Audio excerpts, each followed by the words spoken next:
Hi, my name is Zen and ito yung aking kwentong Salveo. Bali, i-share ko lang sa inyo na pang third baby ko na ito ngayon. Nung una at pangalawang baby ko, lagi akong nagbi-bleed. Ang ano sa akin ng doktor ay muntik na ako makuna. Mature ko talaga sila. Mabilis silang lumabas kasi nga dun sa health concern ko dun sa mattress ko.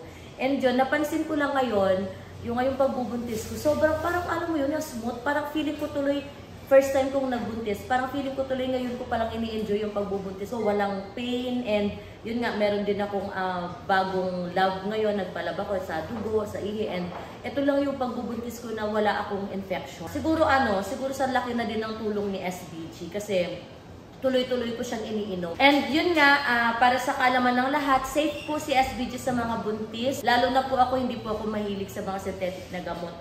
Sa baby ko din, na-apply ko din sila. Ang mga anak ko, hindi ko din sila binibigyan or pinapainom ng mga synthetic vitamins.